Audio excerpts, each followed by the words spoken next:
నాకెందుకురా, వాడి వినయం నాకు కావాలి, కానీ అందుకు నా పూజ పుచ్చుకున్నా, వెళ్ళి చూడన్నాడు. తెల్లబోయాడు తొండమాని చక్రవర్తి చూసి. ప్రపంచానికంతటికీ పాఠం చెప్పాడు. సంస్కృతంలో వ్యాసుడు చెప్తే మనకు అర్థం కాదేమో అని భీముణ్ణి అనుగ్రహించాడు.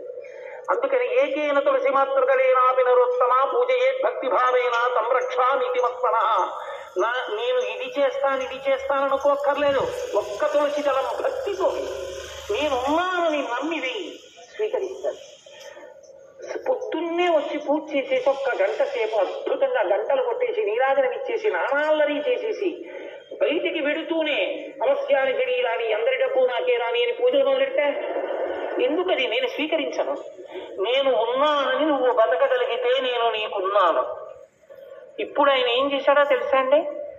అది తరిగొండ వెంగమాంబ గారి రచన అంటే. ఆయన అంతటా ఉన్నవాడు, విశ్వం అంటే వ్యాప్తి చెందినవాడు. భీముడు ఇంట్లోంచి పైకి రాలేడా? రాలేదు.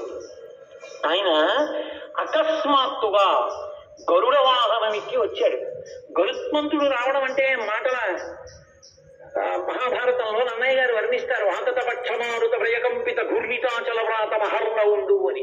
ఆ బంగారు రెక్కలిలా అల్లారుస్తుంటే వేదనాదాలు వస్తాయి అందులోంచి.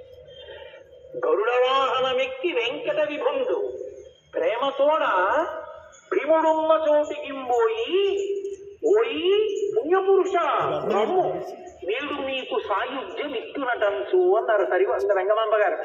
గరుడ వాహనం ఎక్కి వెళ్ళి ఆయన ఇంటి ముందు దిగి, ఓహో పుణ్యపురుష రావయ్య నీకు సాయుధ్యం ఇస్తానని ఆయన్ని గరుడ వాహనం ఎక్కించి శ్రీ